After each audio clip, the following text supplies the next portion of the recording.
אמר כבר ג'ורג' אורוול שיש דברים כל כך מטומטמים שרק אינטלקטואלים יכולים להאמין בהם.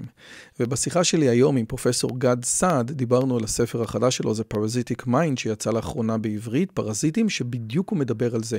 איך יכול להיות שאנשים חכמים ורציניים מהאקדמיה מאמינים ברעיונות כל כך מוזרים ורעים ורעיונות שמשתקים ובעצם לא יכולים לראות את השכל הישר? איך תרבות הפוליטיקלי קורקט שלנו מונעת מהם מלראות מציאות פשוטה? לצורך העניין, חלק ממחלקות למגדר היום באוניברסיטה, חוץ מזה שהן מחלקות שיש בהן אספקטים רעים מבחינה מוסרית, הם פשוט נגד המדע ונגד האמת, ולא נותנים גם להגיד את הדברים של המדע ומצנזרים את המדע. זאת הייתה שיחה מרתקת, זאת שיחה שהעליתי אותה לפני שנה, כשהספר יצא באנגלית, אבל מכיוון שהוא יצא עכשיו שוב בעברית, אני מעלה אותה שוב. אז מי שראה אותה לפני שנה, מדובר באותה שיחה. שלום לכולם, לי קוראים רועי יוזביץ, ואם זו פעם ראשונה שלכם בערוץ, תדעו לכם שבערוץ הזה אני מביא את המוחות החזקים ביותר מהארץ ומהעולם לשיחות על פילוסופיה, מדע, אינטליגנציה מלאכותית ועוד. אם הדברים האלה נראים לכם מרתקים, אתם יכולים לעשות כמה דברים. קודם כל תירשמו לערוץ, זה ממש ממש ממש עוזר. למה? מכיוון שאז יוטיוב ידע להביא את השיחה הזאת לעוד אנשים כמוכם. אם אתם רוצים לעזור לנו יותר, אתם יכולים לעשות את כפתור התודה. סופר ת'נק יו. אל תישארו על 6.90, תעבירו את הקו הזה קצת יותר, זה שווה. אתם רוצים עוד יותר, יש לנו בפטריון, וזה מאוד יעזור, כי עוד מעט מתחילים סדרה של שיחות על זוגיות, שתהיה זמינה רק בפטריון. ויש לנו גם קורסים, ספרים, הרצאות. ועכשיו, פרופסור גד סעד, בשיחה שכבר הייתה, אז אם ראיתם אותה, לא נורא. Professor Gad Saad, thank you so much for coming. How are you today? Oh, I'm very excited to be with you. Thank you so much for having me. I waited for this interview, I think, for over 2 years. And finally, my privilege and great honor speaking with you about your latest book, The Parasitic Mind. But in, I think, 3 months, you're going to publish another book, Happiness, a sad truth about happiness. So, because I didn't have the opportunity to read Happiness, we are going to focus on The Parasitic Mind, okay? Sure. Perfect. Now, before we start, I must say that your book is brilliant and it is both scientific and very personal. Your childhood story at the beginning is very emotional. My grandmother told a different story where she escaped Libya during World War II and their Arab neighbors and friends just hunted them. So it was a slightly different, but basically the gist is basically the same. Now, I don't want to go over too much, to give an introduction. So I asked ChatGPT or GPT-4 to summarize your book in 100 words. So I will read it aloud, and please tell me if you find this summary plausible, okay? Okay, go. Okay, so, and I will let everyone to also read it, okay? So it's going to be like this. In Parasitic Mind, Gad Saad, an evolutionary psychologist, explores the determinal impact of ideas, pathogens on Western society. He argues that these ideas, pathogens, which originate from academia institutions and infiltrate mainstream culture, undermine logic, reason, and scientific inquiry. Saad asserted that those dangerous ideas, including postmodernism, radical feminism, and identity politics, have led to culture of victimhood, stifling free speech, and the erosion of traditional value. Drawing on his background in evolutionary psychology, Saad offers insight into the human mind's susceptibility to those idea pathogens and propose ways to strengthen intellectual immunity by encouraging critical thinking, open dialogue, and commitment to truth. Saad advocate for the preservation of intellectual freedom and the defense of reason against the onslaught of parasitic ideas. What do you think? It's gorgeous. It's right on.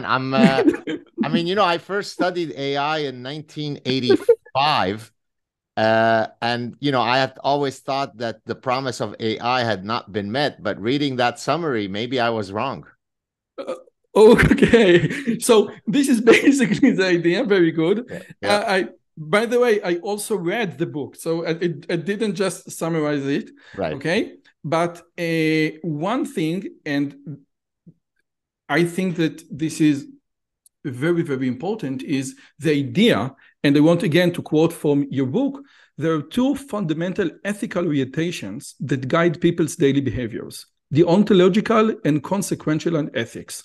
The former is an absolutist view of ethical standard. It is never correct to lie, like Immanuel Kant, whereas the latter evaluates the ethical merits of an action based on its consequences. It is at times acceptable to lie to spare someone's feeling. The reality is that most people operate under both systems. I'm married, you're married. We know exactly what consequential ethic is. But my question is it forbidden or bad to use consequential ethics in the world of science always? Right. So it depends. Yeah, that's a great opening question. Interestingly, just the past few months, I've given two talks, one at Stanford, the other one at USC, precisely on that distinction, on the deontological versus consequentialist. When it comes to certain principles in science, you absolutely have to be deontological. That's my point. So when it comes to the pursuit of truth, here is what often some people do.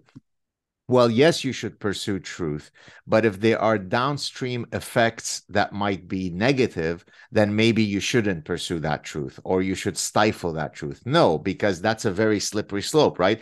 But, you know, by that logic, we should have never done research in physics, because research in physics led to the dropping of the atomic bombs in Hiroshima and Nagasaki. So the list of possible downstream negative effects is infinite, it's endless. So my perspective is no, I don't care, but it's not my job to worry about whether the research that I will do will be misused by someone in the future. It might hurt someone's feelings. What if we're studying sex differences and one group might be hurt if we find that one sex does better at this task than the other sex? Or what if it's two races we're studying? And so no, when it comes to deontological principles in science, they must be adhered to. But the physicist worked for the Manhattan Project, you know, the atomic bomb for under Hiroshima and Nagasaki, said that this was exactly the word that they were giving, you know, you do the science, we will carry on the consequences. And then aftermath, they felt very bad. Now, today, this evening is a Holocaust Day in Israel, okay? And let's just, you know, talk about eugenics. The idea is that it is very hard to say, maybe we should explore eugenics, okay? Because who knows? But we know what happened when we study eugenics. Now, the other side of the coin is what Richard Heyer told me, that the NSA, I think, you know, that the National American Fund for Academic Grant, I forgot the name, said that it is... NSF. The NSF. NSF said, you can't do any research that will show physiological differences between men and women. And Richard Heyer, which is the editor of Intelligence, said, listen, Alzheimer evolved differently in men and women. And if we don't investigate this, we can't have good medicine for men and women. So we have two sides of the coin. What do you think? Well, so eugenics, though, has a policy implication, right? So it's not just the pursuit of science for the sheer purity of pursuing science. So there we could potentially apply a consequentialist ethic. But to the second example, of course, that's exactly what I'm warning against. As an evolutionary psychologist, so I'm for your listeners who don't know about my academic work, my entire career has been trying to Darwinize the business school. The idea being that you can't study employer behavior, employee behavior, consumer behavior without understanding the evolutionary biological underpinnings that make us do the things that we do in the marketplace, right? So you can't study economic decision-making or consumer decision-making void of an understanding of biological principles. Well, to many of my colleagues, that was complete lunacy, right? Well, how could you study that? That's dangerous. That's Nazi quack science, right? So no, let's discuss things using epistemological standards without worrying about whether there are dangerous consequences downstreams. I'll give you a great example. At one point, I had sent a paper, which was subsequently published elsewhere, to a top psychology journal where I was studying sex differences in mate choice. How much information do men and women acquire before they either choose a mate or reject mates? And of course, from evolutionary theory, we know that it makes perfect evolutionary sense for women to be more choosy because the minimal obligatory parental investment that women can bear by making a wrong mate choice looms much larger than it does for men. And so using those principles, I was demonstrating certain sex differences in mate search. One of the reviewers said, what is the point of studying sex differences? Why are you trying to marginalize and pit one group against another? Now, imagine how insane that is. We're a sexually reproducing species that has sexual dimorphism to the point of, who was the person who you said was studying Alzheimer's? Professor Richard Heyer. Okay, exactly. So we have sexual dimorphisms. It's part of the innate biological classification of humans to recognize that men and women are very similar on many things, but very different on other things, precisely for evolutionary reasons. And yet this otherwise supposedly smart academic was saying, this is horrible. You are pitting men against women. Why don't you study things that transcend sex differences? So again, to your first point, truth has to be pursued deontologically, period. But you need to be, who need to be responsible, okay? So I will address it differently. Who need to be responsible to the outcome, to the result of your scientific inquiry? Is it society or you as a scientist? Well, I don't think it's me as a scientist because it's very, very hard to predict the infinite number of ways that something could be used positively or negatively downstream. So let me draw an analogy. Fermat, in French you say Fermat, F-E-R-M-A-T, was a famous number theory several hundred years ago, and as you may remember, or some of your viewers know, Fermat's last theorem was only proven about 20 years ago by Andrew Wiles of Princeton. Well, Fermat had discovered all sorts of, had proven a whole bunch of theorems and so on, that for 300 years had sat there collecting dust with absolutely no applicability, right? And yet, I would have been strongly in support of him doing that research because you just do it for pure reasons. So in this case, I'm not talking about nefarious consequences. I'm talking about, should I do research if it has applications or not? Well, when cryptography came along, some of Fermat's theorems that for 300 years had laid dormant collecting dust suddenly became relevant and applicable. So again, the more general point is the oath that I swear to, just like the Hippocratic oath is do no harm. For me, it's pursue truth, unencumbered by any other constraints, and then let the chips fall where they may. And it's not because I don't care about negative consequences, but it's because it becomes very, very difficult to not succumb to the slippery slope, because then someone says, well, if you study sex differences, this is very dangerous. Women will be hurt if you say that men are stronger than them, and so on. Definitely. Again, I would like to point out that let the chips fall where they fall. We prefer to do it in a moral society. So the ontological truth or the ontological ethics must strive or must flourish or can be flourish only in moral society, where society take responsibility for the outcomes of the scientific discoveries. Okay? Sure. Okay. Now, another thing, in a recent podcast, you called Michel Foucault and Derrida, two of the fathers of postmodern theory, a group of French imbeciles. Now, imbecile is a technical word for stupid in English. And in your book, you say the following thing. In a conversation with the American philosopher John Searle, Foucault confessed to this folks' profundity, the idea that they speak with a technical jargon. In France, you got to have 10% incomprehensible. Otherwise, people will not think it's deep. They won't think you are a profound thinker, which leads me to the so-called hoax. The idea is that in order to be profound, you need to be misunderstood.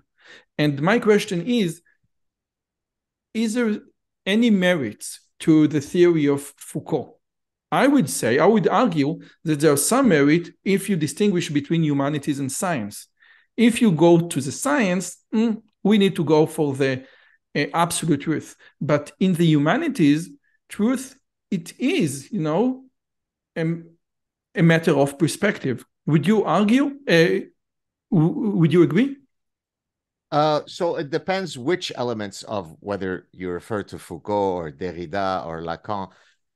Look, so one of the reasons why I was arguing the stuff that you read in that book is that I'm arguing there that postmodernism, of all of the idea pathogens, of all of the parasitic ideas that I discuss in the book, what I call the granddaddy of all idea pathogens is postmodernism, because it's the most dangerous one in that it doesn't offer an epistemological possibility of getting at the truth, to go back to our earlier conversation, right? If everything is constrained by subjectivity, if everything is constrained by, relativism, then to speak of an absolute truth is nonsense, according to the postmodernists. So it's not so much specific elements of what Foucault might have said about the penal system, whether I agree with it or not. It's the more general bent that everything is constrained by relativity, not in the Einsteinian sense, but in the who are we to judge who's right, who's wrong. Now, I tell one story, which, if you'll allow me, it might be worth repeating for your audience.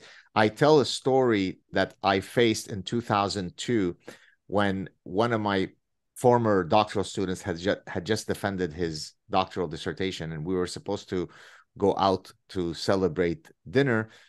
Are you familiar? Do you know the story that I'm about to say? Or no. Okay, good. No, so I'm glad. I'm glad that it's the first time you're hearing it. Okay. So so we were going out to dinner. It was myself, my wife, my doctoral student who had just finished his PhD, and he was bringing along a date, a lady friend.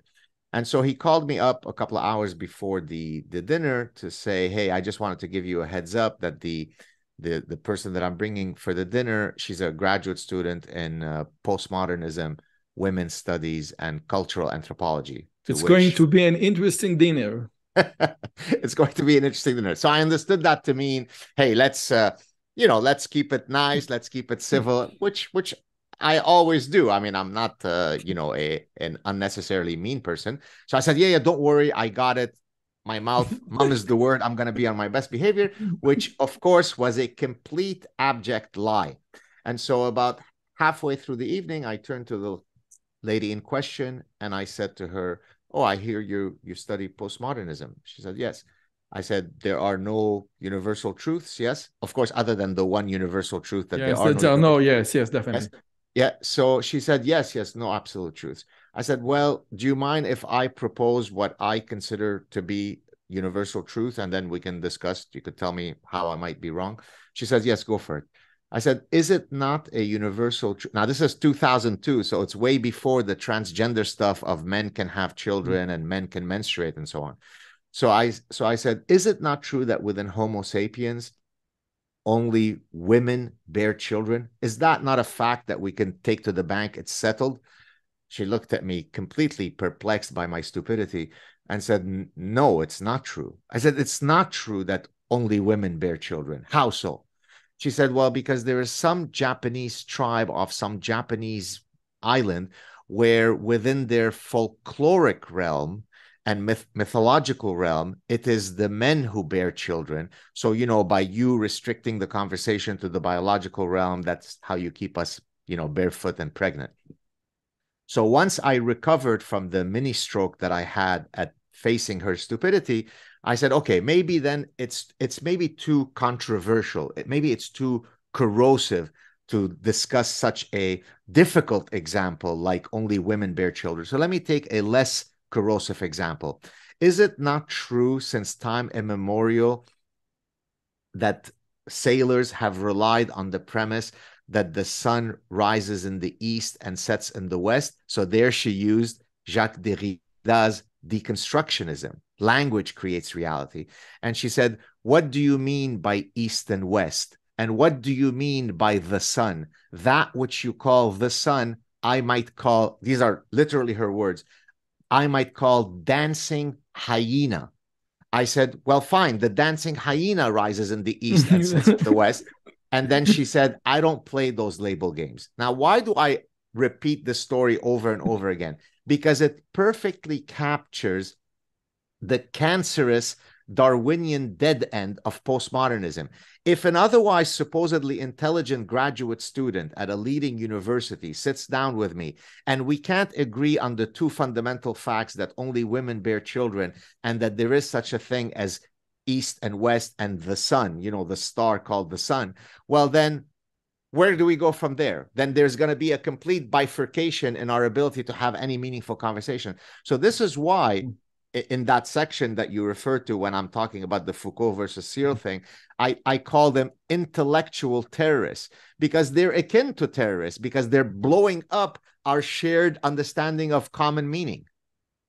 My daughter is 12-year-old and she addressed herself as an anti-feminist.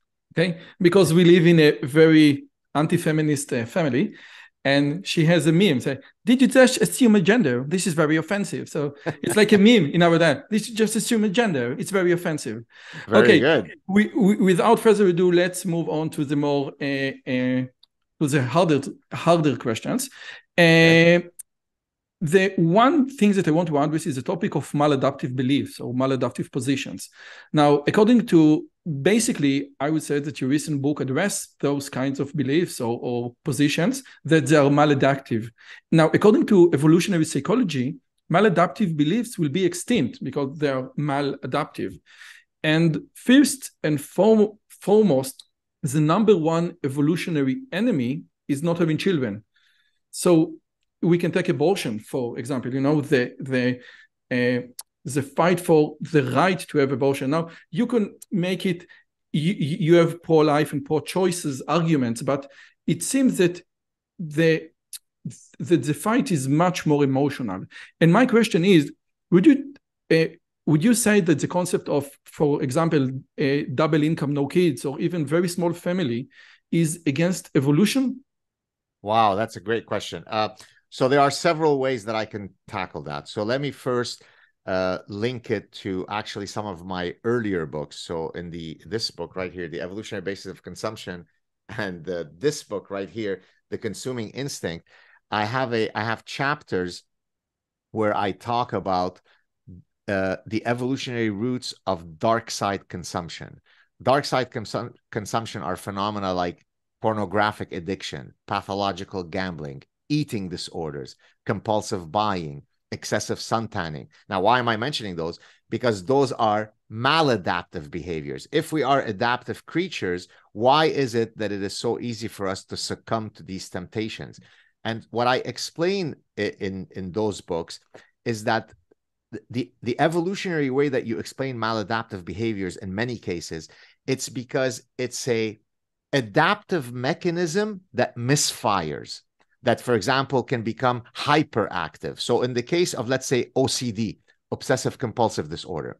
Well, obsessive compulsive disorder, when it is within some regulated normal range, makes perfect adaptive sense. We should scan the environment for environmental threats. It should make sense that I'm afraid to have germ contamination. If somebody sneezes in their hand and then comes to shake my hand, I'm really concerned. I want to wash my hands after. I want to go check that the back door in my house is locked. The problem with OCD, irrespective of the form of obsession or compulsion. This is a great point. Just a great point. You know, the adaptive belief that explodes or getting out of proportion. It's like cancer. This is a great point. Thank you. So what I'm arguing there is that it is misfiring. So let's specifically look at the neuronal level of what happens with OCD.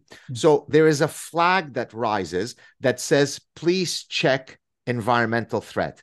So for people who don't suffer from OCD, they tend to that threat.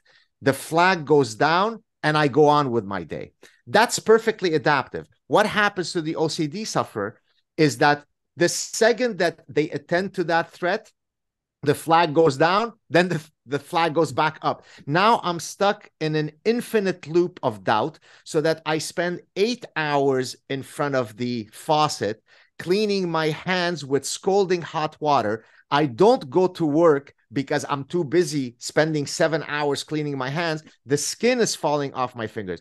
So to your more general point is that there are many things that humans succumb to that are maladaptive, but are perfectly within the rubric of evolutionary theory. So we have the survival mechanism, even though suicide exists.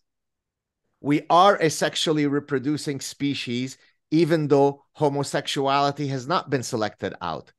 And even though Catholic priests supposedly, I say supposedly because some of them violated, take the oath of celibacy.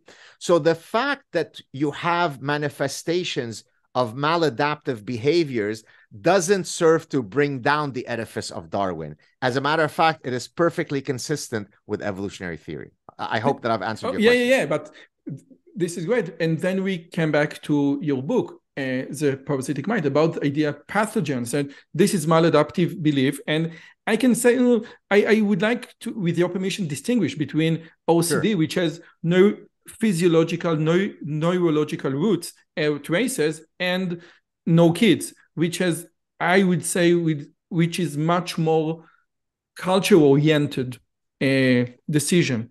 But then again, it doesn't matter because we have those bad ideas that spread out throughout society. So yes, could you please just point to the evolutionary mechanism of not having kids? Because yes, again, it seems like from the economic perspective, I can explain. Kids were here to help me go through, the old years. Now the government takes care, everything is good. I don't need to have kids. Yes. But from the evolutionary perspective, I would like to hear your point on that. Yes. You ready? I'm about to blow your mind. Get ready. Put on your seatbelt. So in evolutionary theory, there's the principle of inclusive fitness. Fitness doesn't mean fitness in the way that you kindly told me before we started the show that I look trim and fit now. It doesn't mean athletic fitness. It's fitness in the currency of evolutionary theory means extending and propagating my genes, right? Survival of the fittest. Right, so, exactly. But survival of the fittest, of course, as many of your followers might not be aware of, doesn't mean... It's Spencer, and it's not Darwin. It's Spencer, exactly. It's yes, not Darwin. Definitely. Very good. So, inclusive fitness means that there are several pathways by which I can increase my fitness, the currency of propagating my genes. I can do it directly through reproductive fitness, which speaks to your point. The more kids I have, the more my genes will spread, since on average, my children share half their genes with me. Of course, if I have no children, to your point, that seems like it's a Darwinian dead end. It can't make sense. But this is why now we're going to get to inclusive fitness. There is a direct reproductive fitness, but then there is the indirect reproductive fitness through the mechanism of kin selection, meaning that I'm also increasing the propagation of my genes by investing in my nephews and in my nieces. So there are still ways by which I can be successful, biologically speaking, even though I shut off my reproductive fitness. By the way, the explanation that I just gave is exactly the explanation that evolutionists have used to explain why homosexuality has not been selected out, right? So they use a kin selection argument for the persistence of homosexuality as a possible behavioral repertoire of the human condition, right? Now, the data, though, has not necessarily supported the kin selection argument for homosexuality, but that's how I would answer your question. I can still decide to shut off my reproduction and yet invest heavily in my nieces and nephews, and I could still come out a winner in the biological game. Do you follow? Your gay uncle is your coolest uncle. This is where it's exactly right. Exactly. Now, the reason why the data doesn't support it, although I don't necessarily agree that that was the best test of the theory, is that they've actually tested it by doing exactly what you just said, which is you take at a given level of kin relationship, let's say the gay uncle and the heterosexual uncle, and if the theory is supposedly correct, then you should expect that on average, your gay uncle to invest more in you meaning the nephew or the niece, than your straight uncle. But then I argue that that's not necessarily the best measure of investment, right? The fact that the gay uncle should spend more on your your birthday might not be the most biologically relevant way to test investment. So that's still up for debate, but that's how I would answer it. Okay, thank you. Now, another maladaptive belief, of course, socialism, yes? Now, it's been completely scientifically disproven. But nevertheless, it's like the phoenix. It is keep rising, keep resurfacing under different name. Woke, the new Marxism, progressive. And my question is regarding evolutionary psychology, what psychological instincts within the human nature socialism addresses? Right. So here, that's great, by the way. And to your point about trying to link socialism, I always look at the time. I'm terrified from the clock. Oh no, thank you. 15 minutes. If we need to go a few minutes extra, don't worry about it, because it is very interesting. Yeah, okay, thank you. On your attempt to link evolutionary theory to socialism, E.O. Wilson, who, for your listeners and viewers who may not know him, he recently passed away. He's a evolutionary biologist from Harvard who's written many books for the general public. His area of expertise was social ants. And social ants, as you may know, really are, in a sense, the almost perfect communist society, because you've got the reproductive queen, and then you have innumerable equal worker ants, right? They're indistinguishable, right? So when he was asked about Marxism, E.O. Wilson answered, "Good ideology, wrong species," which is one of my favorite quotes from a scientist, because it's so pithy, economical, and yet perfectly describes it, which is socialism is a great idea, just not for humans. But to your point, so then why does it seem so alluring? Because remember, you go ahead. Yeah, just a second. It is so true that many people don't consider ants, many people consider the entire colony to be one creature. Okay, so it's not many ants, it's just one creature. The concept of the individual is what blowing socialism apart. Yes, please continue. Yeah, exactly. So if you look at human societies, there is a tension between the fact that we do create dominance hierarchies, right? While we may all love to be equal under the law, we're not equal in our potentiality, right? We weren't all born with the equal likelihood of becoming Lionel Messi, even though social constructivism would like us to think that that is true. Every one of our children could be the next Michael Jordan. Every one of our children could be the next Lionel Messi or Albert Einstein. So that's a very hopeful message. It's a lovely message, but it's perfectly nonsensical. So there is a tension between... I think it's a toxic message. If you have kids, it is a toxic message. If you have like a short kid and he, have like a Michael Jordan poster and say, if you work hard and you can be Michael Jordan, this is just this is mean. Right, exactly. This is mean. Exactly. You're exactly right. But it is rooted, as I explained in the parasitic mind, in an original noble goal, which is, don't you want to provide everybody with the endless hope of they can be whatever they can? No, I'm a realist. I'd rather navigate in the real world rather than in some utopia. But to come back to your question about socialism and its evolutionary links. So on the one hand, we are we seek dominance hierarchies. Some of us are taller, shorter, harder working, less hardworking, more intelligent, less intelligent. And then you'd expect that through a competitive process, we will assort. Some of us will become leaders, others will be followers. But on the other hand, if you look in certain hunter-gatherer societies that mimic our evolutionary past, they are quite egalitarian in their bent. But not because that is the natural inclination, but it's because it actually serves as a pacifying mechanism in that particular ecosystem. Okay, so what ends up happening with socialism is, in a very naive way, wouldn't it be nice if we all held hand and sang John Lennon's song Imagine, where we eradicate this evil capitalistic hierarchy where some of us have more money than others? Well, when you're dumb and young, that's why you get parasitized by socialism. But most people then grow out of their youthful stupidity and realize that that's not how the world works. And so that's why it keeps resurfacing, because it is really part of the utopian of the idiotic youth to say, revolution, we should all be equal, and then we grow out of it. So socialism sounds great when I'm young, but it is perfectly antithetical to our human nature. I want to strengthen this argument with something from Jewish tradition that I don't know if you're familiar with, and if you're not, please yes. Use it in your future lectures. Maimonides, which was one of the greatest thinkers of the Middle Ages. I teach the Guide for the Perplexed for the last 3 years. Okay, so I really invested in Maimonides. In his book, 8 chapters, which was written when he was 23, he said basically, if you work hard, you can be like Moses, the prophet like Moses. You can have the values of Moses. It's just about you working hard.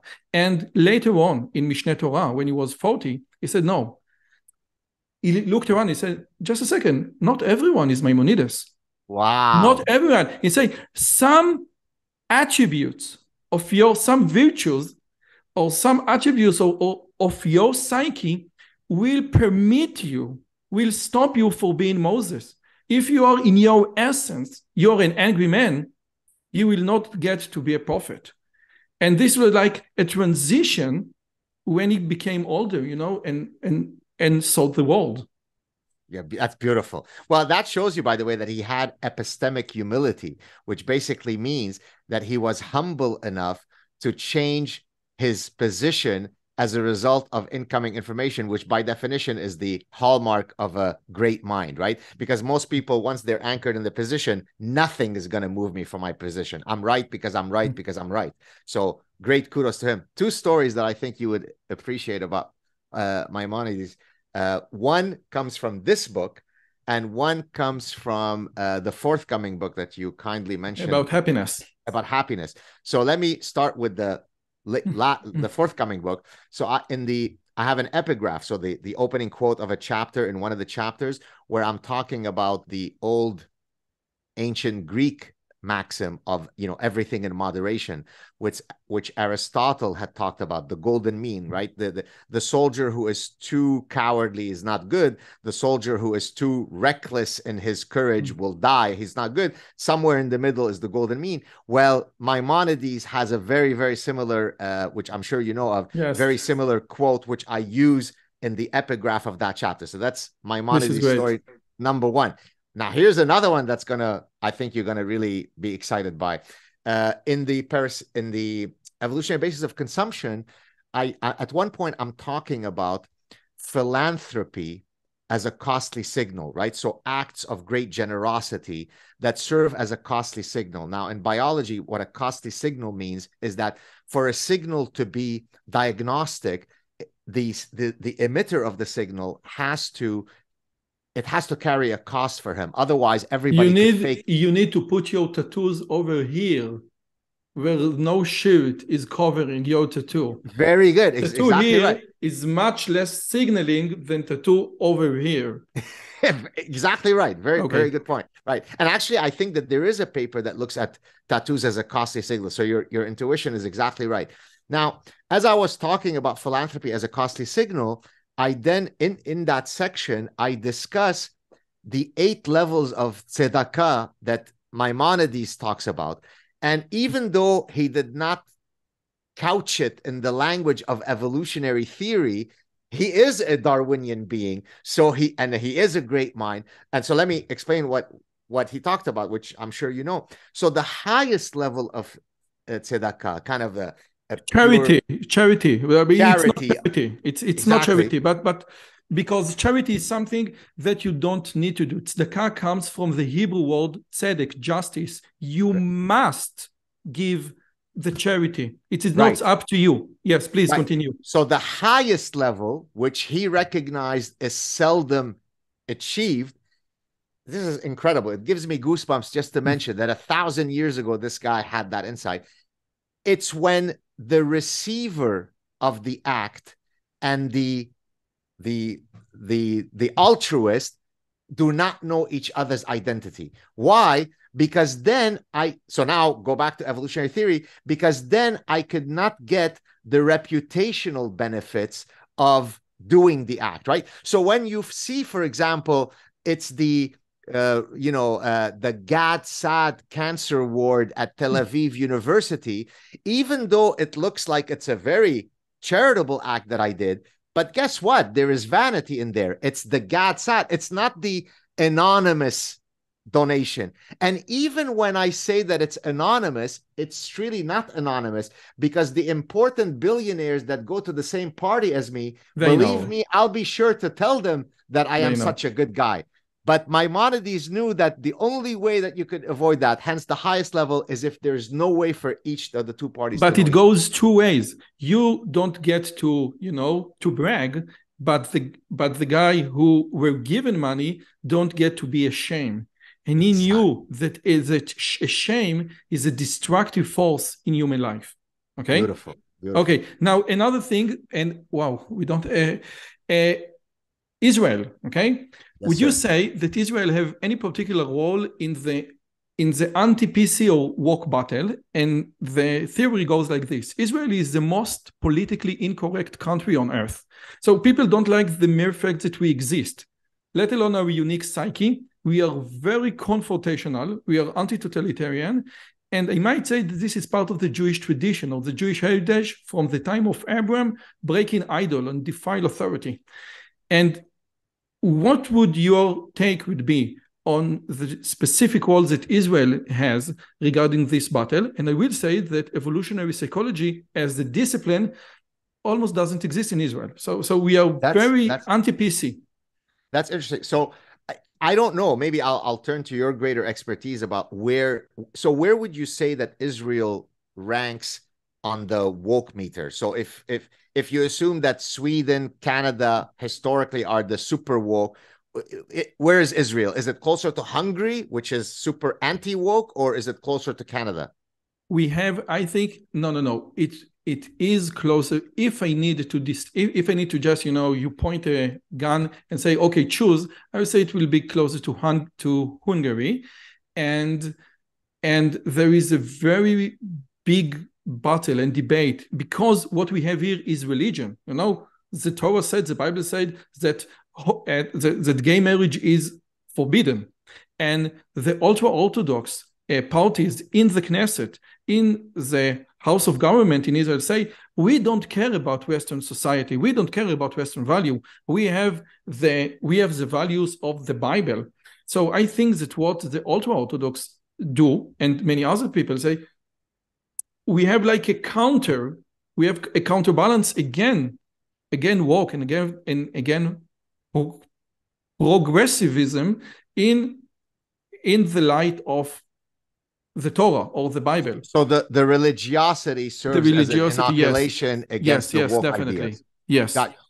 I would perhaps also argue, and then I'll answer your more general question in a second. I would also argue that maybe there is a pragmatism that Israelis have to face that cannot allow them to succumb to some of the utopian ideas as easily, because you're a very, very small little neighborhood in a much larger neighborhood of super nasty folks. So the let's hug and love stuff can't quite work in the Middle East. And as you know, I'm from the Middle East. And so I can appreciate that maybe another inoculating factor is just the pragmatic reality of the neighborhood that you live in that doesn't allow you to be as easily parasitized. Does that sound reasonable?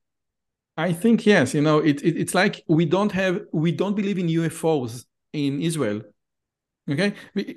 I think that this is part of the thing. Armageddon, Judgment Day, all the big catastrophical Armageddon things only happen in the US. We have real stuff to worry about. Right. I live in Samaria, so this is very dangerous to go home, and we don't need to invent UFO enemies. We have our own enemies. Yes, but to your more general point, this may or may not be relevant to your question. My first semester as a doctoral student, I studied at Cornell. I don't think he would mind that I mention his name because I don't think it's a bad story or anything. So, do you know who Richard Thaler is? Of course. Yeah, okay. So Richard Thaler was my professor at Cornell, which of course subsequently he won the Nobel Prize. So maybe the first time that I go into his office, or one of the first few times I had taken a course with him, a behavioral decision theory course the first semester. I walk in there and he says, Gad, all of the top, behavioral decision theorists, they're all Jewish. And he starts, Herb Simon, Amos Tversky, Daniel Kahneman.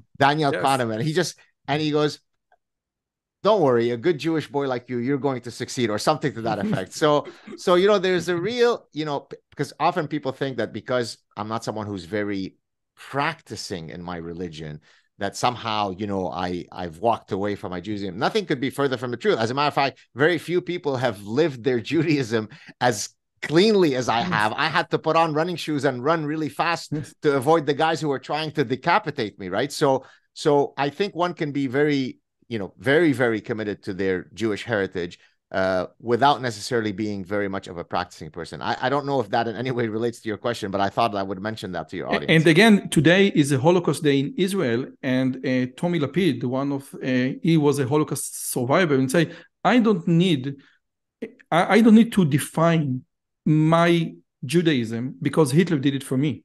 The idea is that I cannot be a practicing Jew. The Jewish community or the Jewish community of Germany before World War II was very, very German. Nevertheless, there is something unique about the psyche of the Jewish personas that stood against tyranny in all ages and say, this is bad. You need to act differently. And Professor Michel Har-Segor told me, he was a very famous historian in Israel, that in the first people, in the Communist Party, Lenin was the only one who didn't speak Yiddish.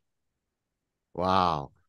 Very nice. Can I tell you another very interesting, quick Jewish story that your followers might enjoy? Definitely.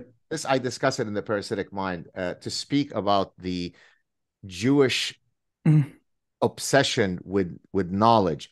So I did an undergrad in mathematics and computer science. I'm saying this because it's relevant to the story. I'm not trying to give you my CV. So I did math and computer science, at a top university. Then I did an MBA. So, in my MBA, I did a thesis in operations research, which is the field of applied mathematics. So I had a serious background, and I was heading on to now do my PhD. And one of the places I had been accepted to for my PhD was University of California, Irvine. So I had gone to visit there. And it turns out that I have a brother who lived in Southern California, who's much older than me, who was very keen on having me work with him for a few years, his younger brother, we can do big things together. And so he was trying to convince me to take a break after my MBA, work with him for a few years. And then, I can go back and do my PhD, which I really wasn't interested in, but that's what he was trying to do. When my mother got news of the fact that my brother was trying to convince me to not pursue my PhD for a few years. So when I returned to Montreal, she takes me to a side room, and I'm thinking, wow, this is serious. She said, I want to talk to you. I said, what's up, Mom? She said, well, I'm hearing that you're thinking of not doing your PhD. Do you want people to say that you are somebody who dropped out of school? So now imagine... This is PhD. This is PhD. Yes. So if I leave after an MBA, I will be bringing huge shame because people will remember me as somebody who dropped out of school, right? Now, of course, as I tell people, it's not as though I pursued my PhD to make my mother happy. Of course not. But it shows you the punishing standard of excellence that is inculcated. Because oftentimes people ask me, well, what's the mystery of the Jewish people? Why are they so successful? In some cases, it could almost be anti-Semitic because they think that there's kind of like a diabolical Jewish, cabal happening. And I don't get into the genetic stuff, right? I just say, look, when you come from a culture of excellence, like the story that I just said, how could you not succeed when you have that kind of expectation placed on you? And the famous James Flynn, the one who attribute all in the father of Flynn or Lynn Flynn effect. That IQ scores rise with time. Say in one of his last interviews that there is a profound difference in black families and Jewish families within the US. If a black mother sees her boy on television, from the NFL or some league, wow, this is great, he's on television. But if a Jewish mother, and James Flynn said it in his own words, if a Jewish mother sees her boy on television, she will be devastated. Well, do you know the joke at you must have heard this joke, but maybe some of your viewers haven't. I hope I don't screw it up, but it's a mother is sitting there while her son is being inaugurated as the first American Jewish president, right? And so she turns to the person sitting next to him and she goes, you know that my other son is a doctor, huh? So she wasn't impressed with the guy who was the president of the United States. She had to show off that her son is a doctor. So that speaks to the pathological pursuit of knowledge in the Jewish tradition. God, I value so much your time. I have so many questions, including 2 questions from ChatGPT, which I think they are great, but I value your time and I promise you 45 minutes. So first, thank you so much for your time. This was like an mind-blowing interview. I always ask my guests 2 questions. One, can you recommend a book that you read in the last 5 or 10 years that just changed your perspective on life? Last 5 or 10 years, I'm trying to. It won't be in the last 5 or 10 years. Okay. I could recommend a book because the one that changed my perspective the most is the one that set me off on my evolutionary psychology career. It's a book that I read also in my first semester at Cornell, but not with Dick Thaler. It was in a course with the Professor Dennis Regan, who's a social psychologist. And about halfway through the semester, he assigned a book called Homicide by Margot Wilson and Martin Daly, who are the husband and wife team, 2 of the pioneers of evolutionary psychology.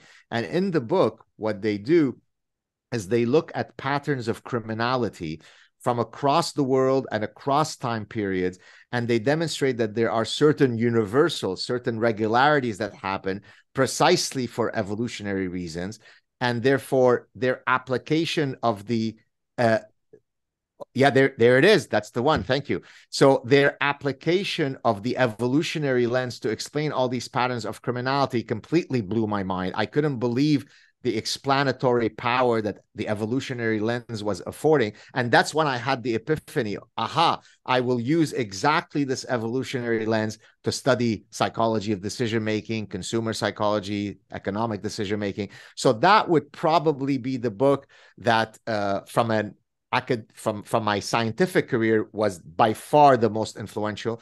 Another book that was very influential for when I wrote The Parasitic Mind is a book by 2 professors. I think it was Gross and Levitt. You can put that one up if you want as well. It's called Higher Superstition, and it's a book that was written in the 1990s that was warning the world about all of the nonsense that was starting to be proliferating across academia. And when I read that book, I was like, oh boy, yes, that's exactly the book. Perfect. That's exactly one. One is a biologist. The other one is a mathematician. And that's another book that, 20 plus years ago started germinating my thinking about the eventual book that I would write, The Parasitic Mind. Germinating my thinking. And last question, do you have one productivity tip? Because you achieve so much, you write so much, you know the status. I have my own podcast. I know how difficult, how challenging it is. You must be fully prepared. Just one productivity tip.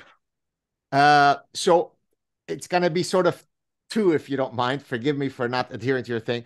Number one, and actually this is something that I discuss in my forthcoming book. I have a chapter called Life as a Playground, that even the most serious things that we do, whether we're pursuing science, even when you're going through the Holocaust, there are children who are playing in the most dire of circumstances. So one of the reasons why I am so productive is because I have a childlike love for everything. So, I'm speaking to you. I do have to go, but yet I'm enjoying my thing. I'm a child. I'm having fun. I just met a new person. We're discussing ideas. So I wake up every morning and I rub my hands at the incredible possibilities that are going to happen this day. And therefore, that's one thing that allows me to be productive, because I'm always thinking, what's the next cool thing that I can create? So that's part one, childlike love of play. Number two is then to have the discipline to see that through. You can't write a book within the time window that the publishers give you, especially when you start becoming a more known academic or author. They give you a lot of money for the book advance. So there is a gun to your head that's saying, I better receive the book by September 26th. There's no way you're going to meet that deadline if you don't have a pathological discipline. It doesn't matter if I'm tired. It doesn't matter if I had a problem at home. It doesn't matter if a student was obnoxious. It doesn't matter if I have bronchitis and I can't breathe. I am going to write 500 words each day, no matter what. So childlike love of life coupled with pathological discipline hopefully leads to productivity. Gad Saad, thank you so much. I would like to conclude this interview by wishing myself to speak with you again about your latest book, The Sad Truth About Happiness. I would be happy to do it again. Thank you so much. Thank you so much.